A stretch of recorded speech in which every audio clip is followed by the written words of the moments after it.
What's going on, YouTube? It's your boy Derek, back with another video, and today I have a crazy story to tell you guys. This is something that happened to me this morning, and I have never ever in my life experienced something like this or been in the type of situation that I was today. But I'm glad that I was there. But guys, this situation was so crazy, y'all. So crazy. I've never been in anything like this or seen anything like this ever before. But before I get into the story, y'all see I'm getting unloaded. I know you just seen the forklift driver right there. I'm at a Lowe's dropping off this load, untarped, all that good stuff. You know what I'm saying? Ready to hit the road. I'm ready to hit the road. They taking all day to unload me, y'all. So I'm ready to get up out of here. I'm ready to get back to the crib. But let's begin. I start my day normal, just like I would any other day. I got up 3 o'clock this morning. I drive to my truck now. I drive to the Charlotte drop yard to my truck, just like any other day. But the journey to the drop yard is what was very different today.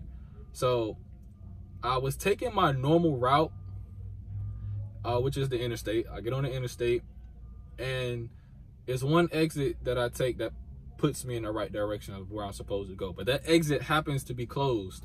So I have to take a detour. So I have to continue straight on the interstate, get off at the next exit, you know, go across the bridge, and then come back down the interstate. So as I'm coming back down the interstate, it's a car in front of me. It's just me and him on the interstate. It's 3:30 in the morning. We rolling. And as we're approaching the exit that I'm about to get off on, it looks like he's about to get off on the same exit too. So I noticed that he started to like swing pretty hard to the left, like as if he wanted to keep straight and he was accidentally getting off. But I guess he waited too late, and when he swung back to the left, he, you know, twisted his car. He turned his car to the side. You want to use trucker terms, pretty much jackknifed, but without the trailer. So as he's jackknife at 60-70 miles an hour, the car starts to flip. The car is flipping, and I'm witnessing this, like as we just riding down the highway, and my heart just starts beating, y'all. Beating, because I'm like, oh my God, I can't believe I'm actually seeing this right now. An accident is really unfolding right in front of my eyes. And it's not just, oh, he just, you know, swerved out. This guy is flipping his car. It flipped about 7 times down an embankment. Where the exit splits off, it went down. He flipped down the embankment. If he would have been 10 feet further, he would have flipped off the bridge, which I'm glad he didn't do. But he ended up flipping down an embankment, across another road, and then he like slid up another embankment. And I just seen it all as I'm getting off on my exit. So as I'm watching this, I said, there's nobody else around. It's just me. I have to do something. I have to get out. I pulled my car over on the highway, and it was about 50 yards between me and him. And in between us was a highway and a big patch of tall grass, like 2 feet, guys. So took my seatbelt off, pulled out the flashlight on my phone, opened my door, and I just started hauling ass, y'all. Hauling ass across the field. 2 feet, grass is cutting up my legs. I think I got bit by a couple bugs, whatever it was, but I wasn't even concerned about that, y'all. I really just wanted to make sure that this guy is okay. You know what I'm saying? I just really wanted to be the best of help that I could. So as I'm running, I don't know what to expect. I just see this guy flip 7 times. I don't know if he's alive.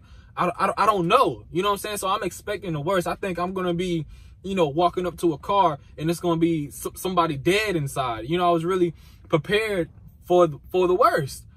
But luckily, when I approached the vehicle, the windshield was just completely ripped off. The windshield was gone. It was just ripped off. And I peeked in and I seen the guy. He was like slumped over. He was slumped over like this in his seat. And I was like, are you okay, man? Are you all right? You all right? Are you know what I'm saying? You okay? I just keep asking him, and he finally answers. He told me, yeah, in like a really like dazed and really low tone. And I'm examining him looking at him, making sure he's not bleeding from his head, from his nose or mouth, looking for any scratches, you know, anything, any harm to him. You know what I'm saying? I'm making sure that he's not bleeding out, like, is he just really hurt? Is he hurt? Because I would expect somebody to be extremely hurt after they just flipped their car 7 times down an embankment. Really, like, and I'm also smelling for gas. I'm trying to make sure nothing is sparking. No, you know, no gasoline is leaking anywhere. Because I don't know, will I have to drag him out to the car? I don't know.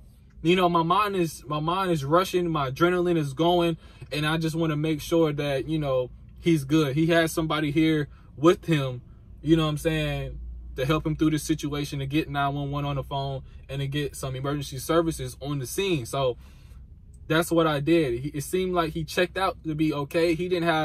I didn't see not one visible scratch on him, guys. He was complaining that his ribs was hurting, like his side was hurting, but he wasn't losing blood. He was conscious but dazed. And he actually opened up the door on his own of the car and actually just threw himself out onto the ground and was wrong. I tried to catch him. He was just rolling around in pain. I'm like, man, you all right? Just, you know, just sit still, just lay down. I got 911 on the phone. I already called the lady. I told her where we were. I told her what happened and everything that I seen. And she said that, you know, the ambulance and police, they're on the way. They're on the way. So I pretty much sat with him. I made sure that he try to stay as calm as possible. He said he was looking for his phone. He kept saying his phone. He's looking for his phone and his glasses. So I went in the car, was trying to look, like, I've never been in a wrecked car before, guys. All the airbags busted out. The glove compartment, you know, like when you pull down the glove compartment, it opens up.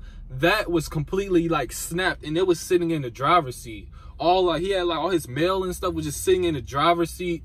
Things was just flipped everywhere. Windows is shattered. I'm just like, oh my God, yo, I can't believe this. Like, for this man to not have a scratch on his body is a blessing. That man is blessed. And I really feel like God put me in the right situation, put me in the right time at the right place. Because let me tell you guys something. When he went down the embankment and he slid across a road and went back up, the road that he slid it across was my original exit. But remember, I told you guys that exit was closed, so nobody could come down that exit, you know, to see. Or who's to know that if I would have got on that exit when he crashed, we could have collided. He could have collided with me on my way, because that was my original exit. But luckily, you know, I came down, I seen everything. Luckily, the exit was closed. But if I wasn't where I was at, nobody was coming down that road for another 2 hours. He couldn't find his phone. He was halfway like knocked out and dazed. There's no telling how long he would have been sitting there until, you know, somebody was able to help him. And thank God nothing was really wrong with him. You know what I'm saying? As far as being seriously injured, you know, hope like he wasn't bleeding out or anything like that, because he could have possibly passed away on scene if it was, you know, something more serious. And I got a picture of the vehicle. I'm gonna throw that up on the screen, but I'm just so glad that I was there to help that man, y'all. Like, it was really emotional for me, you know, since I never ever experienced anything like that. And, you know, I'm kind of sensitive, y'all. I ain't gonna lie to you. I'm kind of sensitive, man. So, and if I know if that was me, I would want somebody to stop for me as well, you know, or if that was my family, you never know, man. So I'm just glad that I was there to really help that guy out. And I hope that he's all right. They took him out on a stretcher. He was complaining that he might have a broken ribs or something. Like, I have no idea, you know, but they do have my information. And I really hope that guy could call me and say, hey, I'm okay, and I really appreciate you helping me out. You know, that's all all I want to know. You know, I just really want to know if he's all right. He was 27 years old.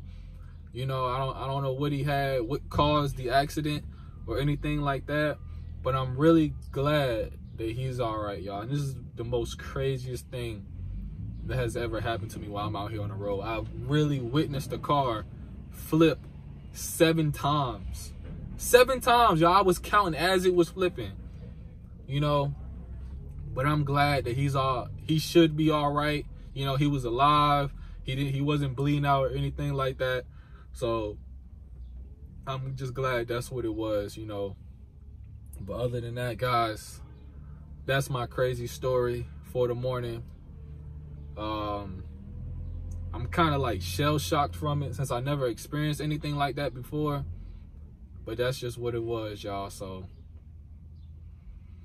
you see a lot of things out here on the road that you never think you'll see. That's for sure. That is for sure. So I just wanted to share this experience with you guys. I hope you guys enjoyed the story. It's your boy Derek. Peace.